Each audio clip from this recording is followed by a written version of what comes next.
తలపిస్తున్న పరిస్థితి, చెరువులను తలపిస్తున్న పరిస్థితి, బంగాళాఖాతంలో ఏర్పడిన అల్పపీడన ప్రభావంతో రాష్ట్రంలో పలుచోట్ల భారీ వర్షాలు కురుస్తున్న నేపథ్యం తెలిసిందే. ఇక చిత్తూరు, తిరుపతి, తిరుమల, శ్రీకాళహస్తి, నగరి, పుత్తూరు, సత్యవేడు, పలమనేరు, కుప్పంలో రాత్రి నుంచి భారీ వాన పడుతోంది. ఈ నేపథ్యంలోనే చిత్తూరు, తిరుపతి జిల్లాలో విద్యాసంస్థలకు కూడా అధికారులు ఇవాళ సెలవు ఇచ్చినట్టుగా తెలుస్తోంది. తిరుపతి జిల్లాలో పలు మండలాల్లో వర్షాలు కురుస్తుండడంతో ఇప్పటికే 90%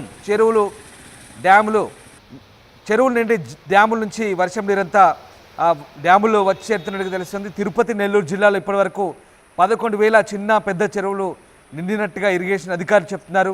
బుధవారం రాత్రి నుంచి కూడా కురుస్తున్న వర్షాలతో తిరుపతి నగరంలో రోడ్లు చెరువులను తలపిస్తున్నాయి. వర్షాల నేపథ్యంలో తిరుపతి జిల్లా కలెక్టరేట్ యంత్రాంగం సిబ్బందిని అప్రమత్తం చేశారు. తిరుపతి నుంచి హైదరాబాద్, ఢిల్లీ వెళ్లే విమానాలు ఆలస్యంగా నడుస్తున్నట్టుగా తెలుస్తోంది. చెరువులు తెగిపోకుండా ఉండేందుకు చర్యలు తీసుకోవాలంటూ తహసీల్దార్లకు కూడా అటు కలెక్టర్ ఆదేశాలు జారీ చేసినట్టుగా తెలుస్తుంది. మొత్తం మీద తిరుపతి జిల్లాలో భారీ వర్షాలు కురుస్తున్నాయి. ఇప్పటికైతే అల్పపీడనం వాయుగుండంగా మారింది. వాయుగుండం కాస్త ఉత్తర శ్రీలంక మీదుగా తమిళనాడు వైపు సాగుతున్న పరిస్థితి.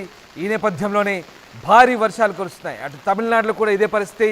తీర ప్రాంత జిల్లాలు, ముఖ్యంగా ఇటు ఏపీలోని రాయలసీమ అలాగే దక్షిణ కోస్తా జిల్లాలో ఈ వర్షాల ప్రభావం ఉంది. మరీ ముఖ్యంగా అన్నమయ్య అలాగే చిత్తూరు జిల్లాలో కూడా దీని భారీ వర్షాల ప్రభావం కొనసాగుతుంది. ఒకసారి మీరు దృశ్యాలు చూడొచ్చు. తిరుమల, తిరుపతిలో పుణ్యక్షేత్రమైన తిరుమలలో వర్షం ధాటికి భక్తులు తీవ్ర ఇబ్బందులు పడుతున్నారు. టీటీడీ ప్రత్యామ్నాయ ఏర్పాటు కూడా చేసింది భక్తులకు. అలాగే చలి తీవ్రత కూడా అధికంగా ఉండడంతో భక్తులు వణికిపోతున్న పరిస్థితి. ఒకసారి మనం చూడొచ్చు దృశ్యాలు. క్యూ కాంప్లెక్స్ వద్ద భక్తులు పూర్తిగా మాడవీధుల్లో వర్షం నీరు చేయడంతో పూర్తిగా అక్కడ చెరువులను తలపిస్తున్నాయి. మాడవీధులన్నీ కూడా భక్తులు తీవ్ర ఇబ్బందులు పడుతున్నారు. ఒకసారి ఆ దృశ్యాలు చూస్తే మనకు అర్థమవుతున్నాయి. బుధవారం రాత్రి నుంచి కూడా ఎడతెరిపిలేని భారీ వర్షాలతో తిరుమల మాడవీధులన్నీ కూడా పూర్తిగా తడిసి ముద్దవుతున్న పరిస్థితి. అంతేకాదు తిరుమలలో రోడ్లన్నీ కూడా అటు ఘాట్ రోడ్ల వైపు వెళ్ళే వాహనదారు కూడా చాలా జాగ్రత్తగా ఉండాలి. ఎందుకంటే కొండ చర్యలు విడిగి పడే ప్రమాదం ఉన్న నేపథ్యంలో ఘాట్ రోడ్లలో పూర్తిగా అప్రమత్తంగా ఉండాలంటూ అధికారులు చెప్తున్న పరిస్థితి. మరోవైపు క్యూ కాంప్లెక్స్ దగ్గర కూడా నీళ్లు వచ్చినట్టుగా కనబడుతోంది. మాడవీధులన్నీ కూడా పూర్తిగా నీటితో నిండిపోయిన దృశ్యాలు మనం చూస్తూ ఉన్నాం. తిరుపతిలో భారీ వర్షాలు అయితే కురుస్తున్నాయి. సో టీటీడీ అయితే ప్రస్తుతం ఆ ప్రసాదం కౌంటర్ దగ్గర అలాగే భక్తులకు వసతి తర్వాత దర్శనానికి సంబంధించి ప్రస్తుతం ప్రత్యామ్నాయ ఏర్పాట్లు అయితే టీటీడీ చేస్తున్న పరిస్థితి కనబడుతుంది. ఒకసారి దృశ్యాలు చూస్తే తిరుమలలో ఏ రకమైనటువంటి వర్షాలు ఉన్నాయో మీకే అర్థమవుతుంది.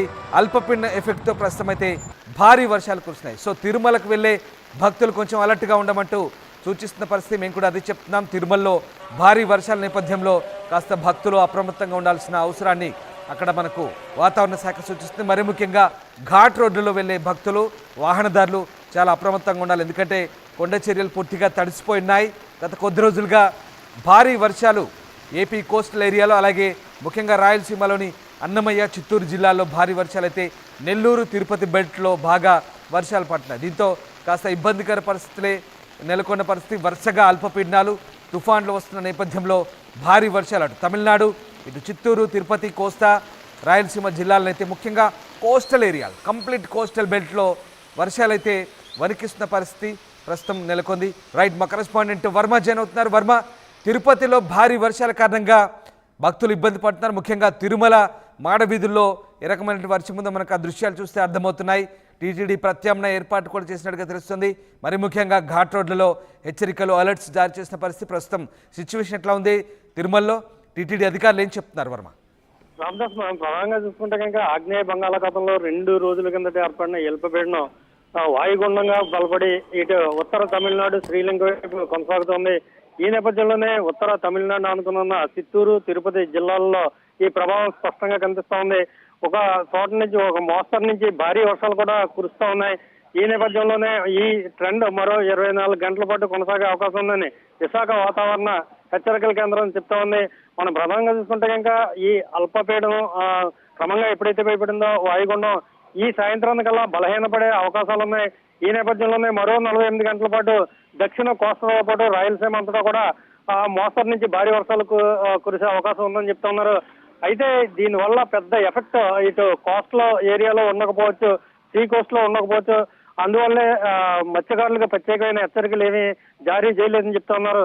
అయితే ప్రస్తుతం ఇది శ్రీలంక ఉత్తర తమిళనాడు వెళ్ళిపోతున్న ఈ అల్పపీడనం ఎప్పటిలోగా బలహీనపడుతుంది అన్నది మాత్రం కొన్ని మోడల్స్ ప్రకారం రేపు ఉదయంలోగా అని చెప్తా ఉంటే ఈ సాయంత్రానికల్లా బలహీనపడొచ్చని కొన్ని మోడల్స్ చెప్తా ఉన్నాయి. ఈ నేపథ్యంలోనే ఈ 1 గంటకి వచ్చే బులెటిన్ లో క్లారిటీ కరెక్ట్ గా వచ్చే అవకాశం ఉంది రామదాస్. అప్పటి వరకు కూడా ఈ ఏదైతే ఉందో రాయలసీమ ఉత్తర తమిళనాడుకి సంబంధించిన చిత్తూరు తిరుపతి జిల్లాల్లో రేపు సాయంత్రం వరకు కూడా ఈ వర్షాలు కురిసే అవకాశాలు ఉన్నాయని విశాఖ వాతావరణ హెచ్చరికల కేంద్రం చెప్తా ఉంది రామదాస్. తిరుమలలో భక్తులు చాలా ఇబ్బందులు పడుతున్న దృశ్యాలు మనకు కనబడుతూ ఉన్నాయి. ఎట్లాంటి ఆల్టర్నేటివ్స్ ఏర్పాటు చేశారు? అలాగే దర్శనం కావచ్చు, వసతి ప్రసాదాల కోసం కొన్ని ఆల్టర్నేటివ్స్ చెప్తున్నారు. ఘాట్ రోడ్డులో జాగ్రత్తగా ఉండమంటున్నారు. అలాగే ఇక మరీ ముఖ్యంగా విమానాలు కూడా కొంత ఆలస్యంగా నడుస్తున్నట్టుగా తెలుస్తుంది. దీనికి సంబంధించి అధికారులు ఎలాంటి అలర్ట్స్ చెప్తున్నారు వర్మ? ఎప్పుడైతే ఈ సైక్లోన్ వార్న్ జరుగుతున్నప్పుడు చూసుకుంటే కనుక మనం 3 రోజుల కిందటే తుఫాను హెచ్చరికల కేంద్రం చెప్పింది ఆ రాయలసీమ ప్రాంతంలో ఒక వర్ష సూచన ఉంది, భారీ వర్షాలు కురిసే అవకాశం కూడా ఉందని చెప్పినప్పటికీ కూడా ముందే ఏర్పాట్లు చేసుకుని ఉంటారు. రైల్వే టికెట్ల వాళ్ళు కావచ్చు, అలాగే తిరుపతి కొండ మీద గదుల గురించి కావచ్చు. అంటే ఈ నేపథ్యంలో ఈ వర్ష సూచన ఉన్నప్పటికీ కూడా వీళ్ళెవరో కూడా మరి వాటిని వాయిదా వేసుకునే పరిస్థితులు ఉండవు కాబట్టి అనూహ్యంగా అక్కడ ఒకసారిగా వర్షం పెట్టేందుకు ఇబ్బందులు పడుతున్న వాస్తవాలు దృశ్యాలు మనకు కనిపిస్తా ఉన్నాయి. వాస్తవానికి అయితే అక్కడ తిరుమల తిరుపతి దేవస్థానం ఇప్పటి వరకు కూడా ఈ సాయంత్రం కల్లా ఎంతమంది పిలిగ్రిమ్స్ ప్రయాణికులు భక్తులు వస్తారో వారికి సరిపడా అంచనాలు వేస్తా ఉన్నారు.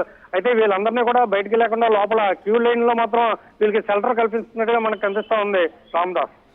Right, yes, thank you Varma, thanks for the update. So తిరుమలలో భారీ వర్షం అయితే కురుస్తోంది. భక్తులు అలర్ట్గా ఉండమని సూచన. ముఖ్యంగా అటు తిరుపతి నుంచి హైదరాబాద్, ఢిల్లీ వెళ్లాల్సిన విమానాలు కూడా ఆలస్యంగా నడుస్తున్నాయి. చిత్తూరు జిల్లాలో అటు చెరువులు పూర్తిగా నిండు కుండలు తలపిస్తున్న పరిస్థితి. అల్పపీడనం అలాగే వాయుగుండం ఎఫెక్ట్తో భారీ వర్షాలు అయితే కురుస్తున్నాయి. ప్రస్తుతం వాయుగుండం ఉత్తర శ్రీలంక మీదుగా తమిళనాడు వైపు సాగుతోంది. ఈ నేపథ్యంలో భారీ వర్షాలు అయితే కురుస్తున్నాయి. ముఖ్యంగా అటు తమిళనాడు అలాగే దాన్ని ఆనుకొని ఉన్నటువంటి కొన్ని జిల్లాలు నెల్లూరు, తిరుపతి, చిత్తూరు ఈ జిల్లాల్లో భారీ వర్షాలు కురుస్తున్న పరిస్థితి కొనసాగుతుంది. ఇక ఘాట్ రోడ్లు కూడా ప్రమాదకరంగా మారిన పరిస్థితి, పూర్తిగా తడిసి ఉన్న పరిస్థితి. దీంతో కొండ చర్యలు ఎప్పుడైనా విరిగిపడవచ్చు కాబట్టి అప్రమత్తంగా ఉండమంటూ వాహనదారులకు కూడా సూచిస్తున్నారు. ఇప్పటికే కొన్ని మార్గాలను తాత్కాలికంగా మూసివేసినట్టుగా తెలుస్తుంది. పాప వినాశనం అలాగే శ్రీవారి పాదాల మార్గానికి సంబంధించి కొంత తాత్కాలికంగా మూసివేసినట్టుగా సమాచారం అందుతుంది. సో మొత్తం మీద తిరుపతి జిల్లాలో సెలవులు కూడా పాఠశాలకు ఇచ్చినట్టుగా తెలుస్తోంది. సో మరొక 24 గంటల పాటు దీని ప్రభావం ఉండే అవకాశం ఉంది కాబట్టి భక్తులు అయితే అప్రమత్తంగా ఉండాలి. ఎందుకంటే భక్తులు ముఖ్యంగా ఇబ్బంది పడుతున్నారు. దాంతోపాటు చలి తీవ్రత కూడా తిరుమలలో అధికంగా ఉంది కాబట్టి భక్తులైతే అప్రమత్తంగా ఉండాలని టీటీడీ సూచిస్తోంది.